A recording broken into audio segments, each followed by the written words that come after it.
Hello everyone, I'm back to my normal videos. I've been tagged by Joebeeb. I think it's just a general tag. I'm not sure what I'm gonna say, but I'm gonna use the format of my top 5 PS1 games. So I'm gonna say PS1 game and then something about myself. I hope this is alright, Joe. You want to check his channel out? I'll put a shout out to him in the box.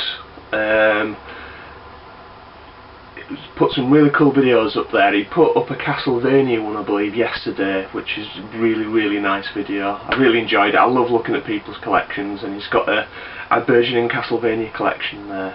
So I'll get started. So these are my top 5 PlayStation games at the moment. Probably change next week, but this is what I could think of off the top of my head. First one is R-Type Delta.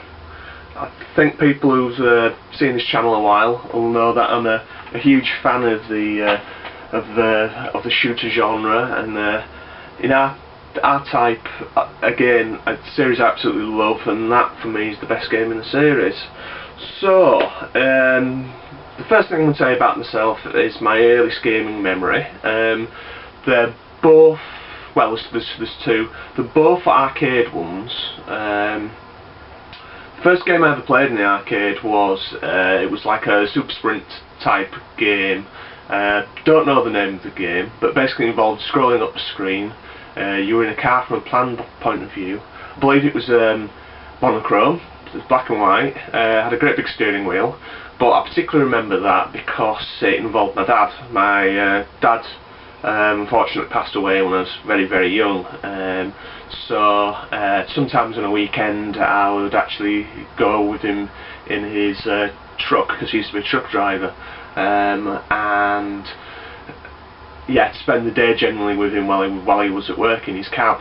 And we'd stop off at various kind of services, and that was my first gaming memory. And my second gaming memory involves him too, and it was playing a Pac-Man cocktail cabinet with him on one side, me on the other side. So those are my two strongest kind of earliest gaming memories there.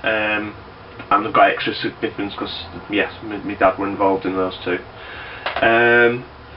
Right then, the next game I'll show you is Strider 2.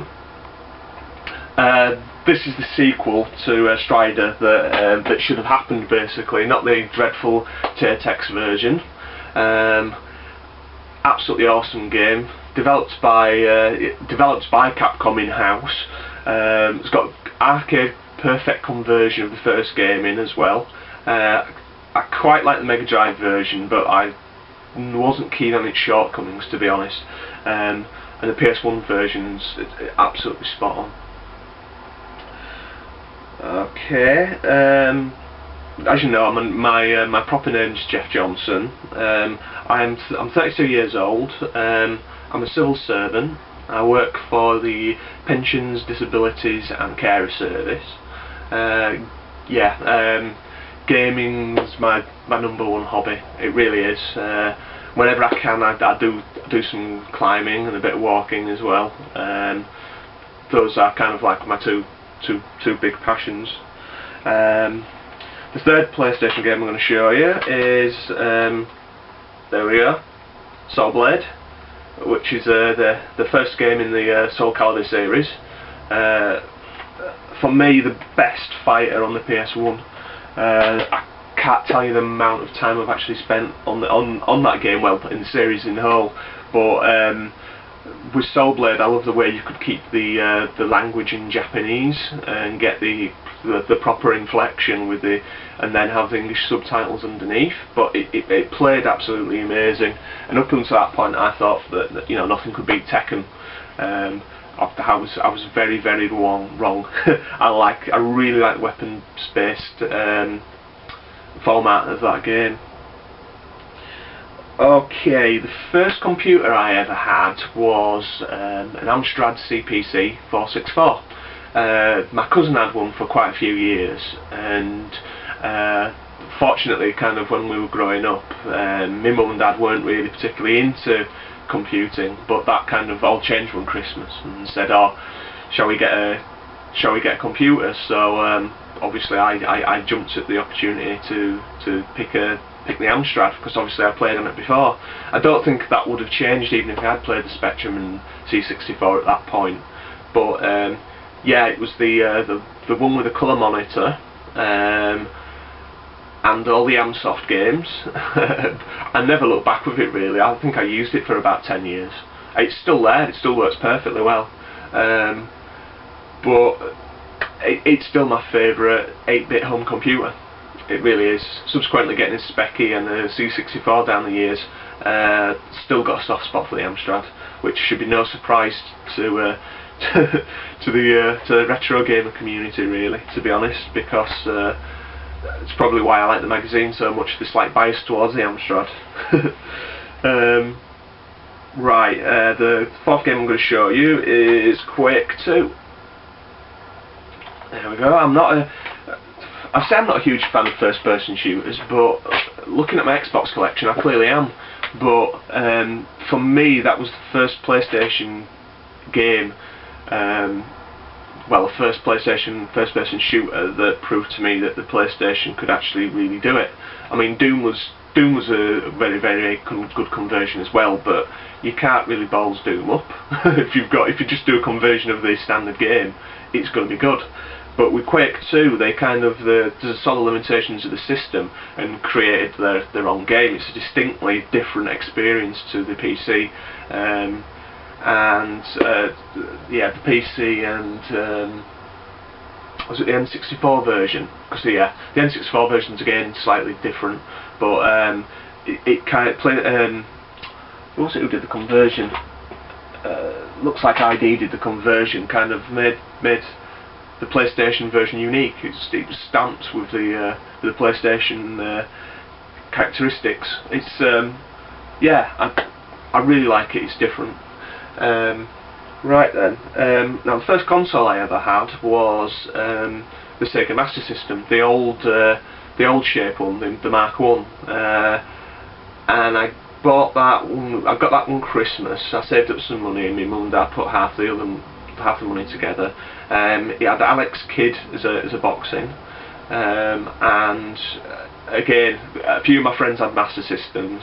This was the time when the Genesis had launched, but again, I couldn't quite afford it.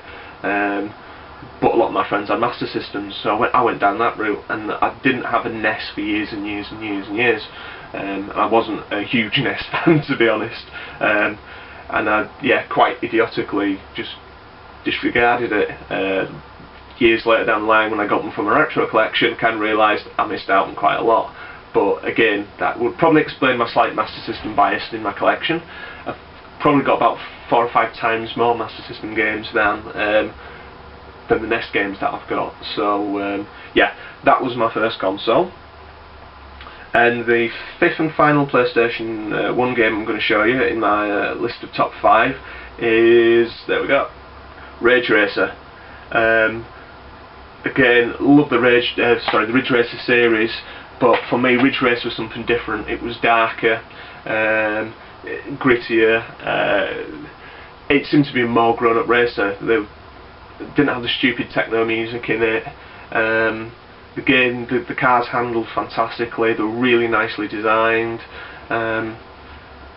Awesome PS1 racer. And I will do a video on it at some point. I say this about all these games, but I will do a video on it.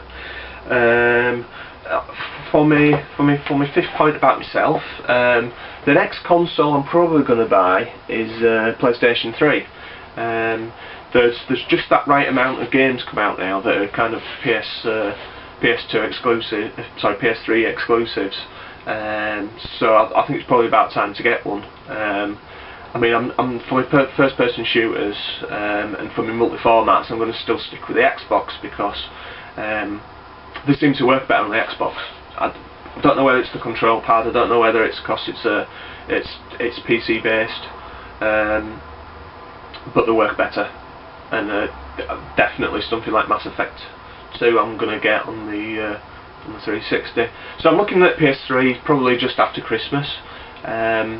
Demon's Souls was the game that kind of inspired me to think about getting one. I played around at my mate's house. It's